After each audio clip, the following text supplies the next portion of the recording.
Jon Jones went live on Instagram yesterday and said he was pissed off. We're assuming it's because he's not fighting on the White House card, and Alex Pereira will be fighting Ciryl Gane for the interim heavyweight title on the card instead. I'm so pissed off.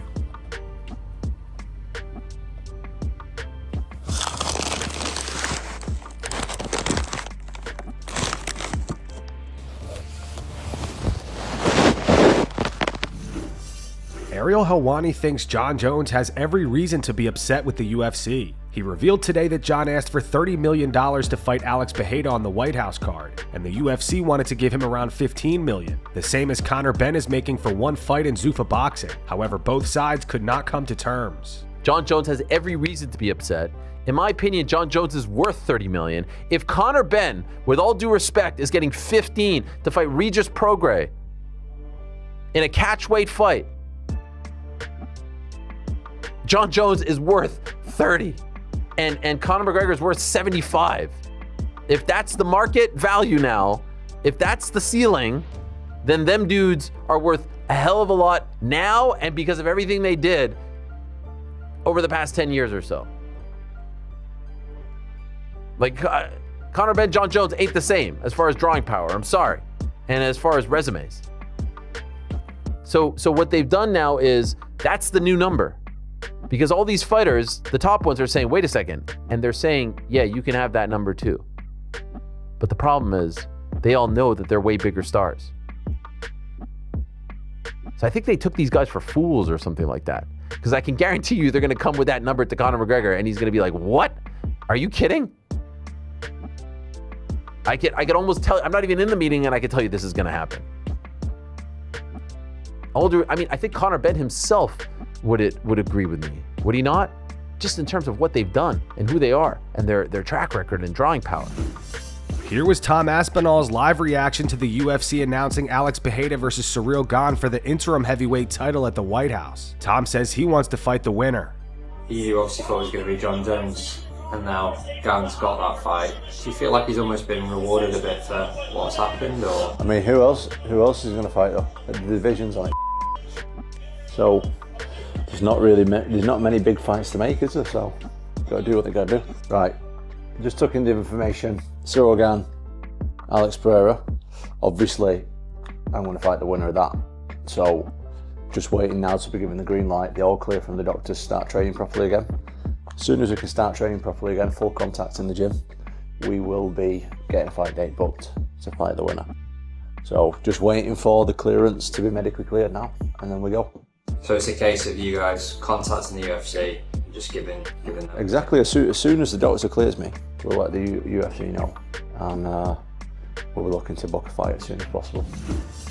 Last week, news broke that Tom Aspinall has signed with Eddie Hearn's Matchroom Talent Agency. Eddie says Tom was shocked when they first approached him. Look, Dana wasn't really coming out in support of Tom Aspinall after everything that happened.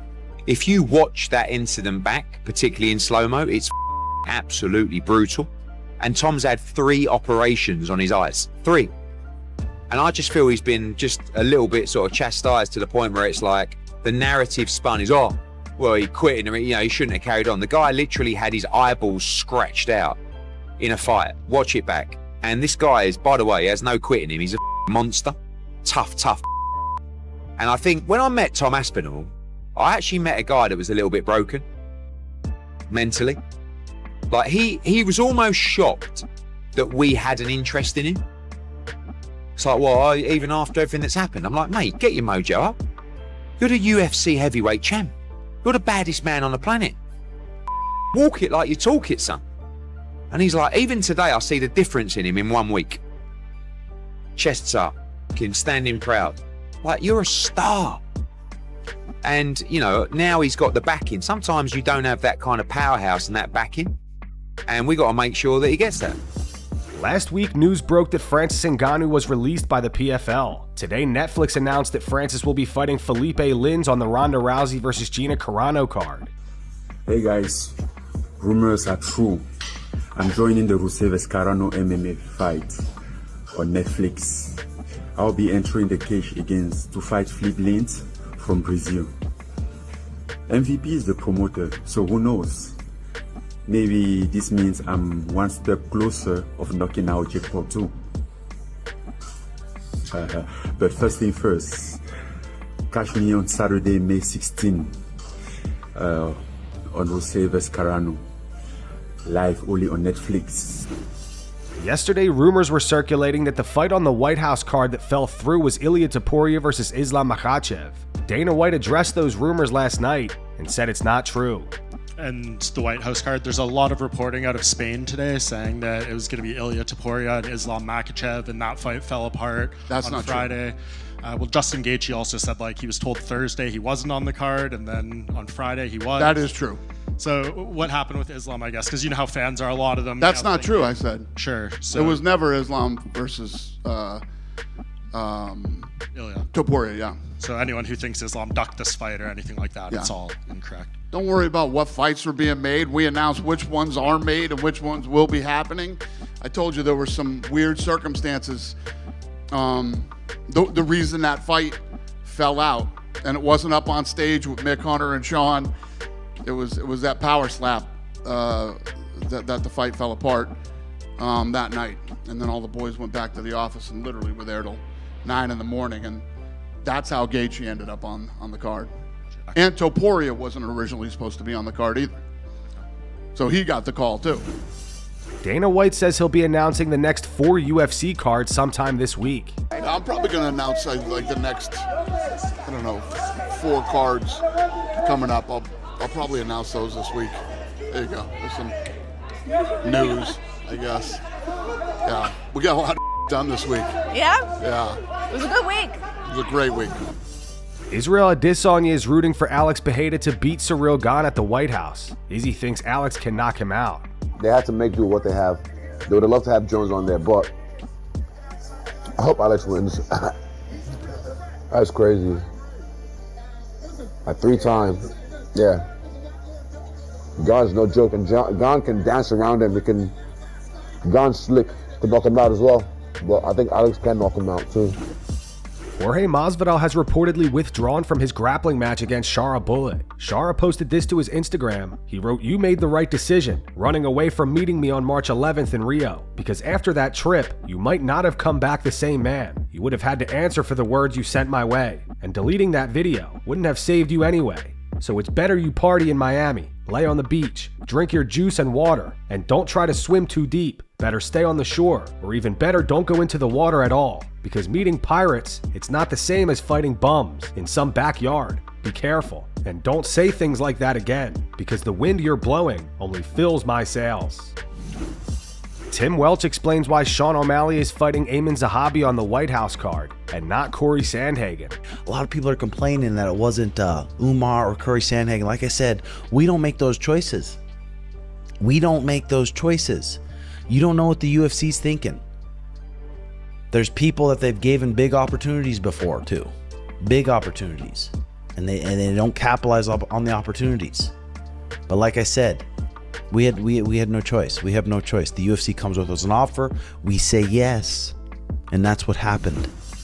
Sean O'Malley appeared on Matan Even's podcast yesterday and got roasted for losing to Merab twice. Sugar Sean O'Malley, UFC world champion, undefeated. Undefeated? Are you sure? You thought tapping would lose the round only, or how did that work? I lost 1 time. 1? What about the other one against Merab? Got the job done. Okay, I like that bit you have going on. People want to see the trilogy. There's no reason to do the trilogy because it's 2-0. What will you do next time? Probably just crack him on the chin. That was probably the same plan as the first 2 times though, right? Did you dye your hair rainbow to take it back from the gays? Have you ever done drugs? Completely sober. What about you? Yeah. Is that when you decided to get the tattoos all over your face? That was 100% sober. That was sober? Yeah. So maybe you need to be on more drugs. No, I do smoke marijuana again. You're back on it? Oh, yeah. Do you think quitting was a good idea in the first place or no? I wouldn't call it quitting. It was quitting, but it failed. Ilia Topuria never accepted your call out. Do you think you would beat him in a fight? Mm-hmm. Yeah, I don't know about that. He is number 2 pound for pound, but he's still 5'4". You know what I mean? You lose to the smaller guys. What's the benefit of being tall if you're going to get beat up by a midget anyway? Aimann Zahabi previews his upcoming fight against Sean O'Malley at the White House card. Hey everyone, so some big news just dropped last night. I'm going to be fighting Sean O'Malley at UFC's Freedom 250 event at the White House on June 14th. It's gonna be a title eliminator, and I'm gonna be representing Canada on the world's biggest stage for the world's best MMA promotion, the UFC. Get a chance to fight at such a historic spot against a former champion like Sean O'Malley is a blessing. And I'm grateful for this opportunity. I wanna thank God for putting me in this position, thank my incredible family, my teammates at TriStar Gym, and every one of you who's helped me along the way in the last 20 years. We're gonna share this moment together. Canada, we're headed to the White House, and I can't wait to perform. I'm gonna fight my heart out. It's gonna be fireworks all night in that cage for me, and I can't wait to see you guys there. Justin Gaethje says he was told on Thursday that he would not be fighting on the UFC White House event. However, just one day later on Friday, the UFC contacted him again and said he might actually end up on the card after all. 2 days ago, I got a call and they said, "You're definitely not fighting on the White House card." So I was like, Wow, really? Okay. And then yesterday I got a call and they said, "You might hear something.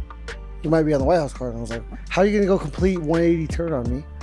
And then today I found out that I was on it. I didn't know if I was main event. Really? Oh, so it was a big secret. Even the fighters really didn't know. Charles Oliveira says he would prefer a lightweight title fight over a matchup with Conor McGregor. Sometimes, I ask you about Conor McGregor, and it doesn't happen, but it does seem like the situation is there, that it's possible. Is that something that is even on your mind? Do you think about that? What is your reaction to even just the name Conor McGregor when he throws out there BMF, 170 pounds? Is that even on your radar on a night like this? For real, I want the title. I want that lightweight belt, and that's what I want. Listen, I did what I needed to do.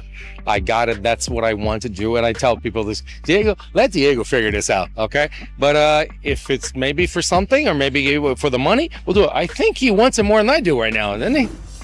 Dana White reveals Islam Makhachev currently has a hand injury. When can we expect to see Islam Makhachev back? I don't know. He's got some hand issues. I know that. I don't know how serious the hand issues are or how long that will keep him out, but yeah, he's injured.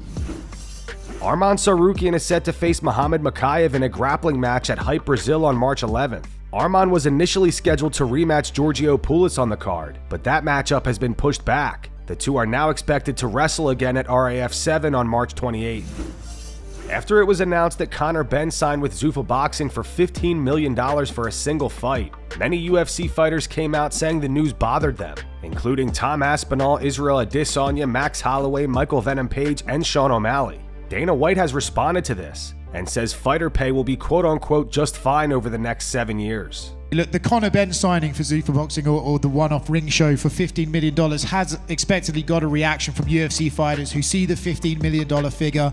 Now, I know that Mark Shapiro said that's Turkey's money, but what would you say to UFC fighters who see Conor Benn earning that sort of money and maybe being a little bit frustrated? Well, listen, everybody, why is it a bad thing when guys make more money? You know what I mean? It's never a bad thing when guys make more money. It's always a good thing when there's more money in the sport. And since 2001, fighter pay has gone like this nonstop. Obviously, we just got a great television rights deal. I promise you that fighter pay is going to be just fine over the next 7 years. And that's going to wrap it up for the news. Thanks for watching. For daily MMA news and content, subscribe to Full Mount MMA and click the bell icon to be notified when we post videos. Here are the 3 top comments from last video. The first one's in reference to Dana White saying he was unhappy with Arman Tsarukyan. It's from Yeah, I Said. It says, well, Dana, we're not happy with that White House card. The second one's from J.34. It says O'Malley called out everybody apart from Cory Sandhagen. And the final one says Dana at this point has zero credibility. Those were the 3 top comments from last video. If you want to be featured in the next one, all you have to do is comment down below. And if you missed yesterday's news, click the video on screen right now to get caught up.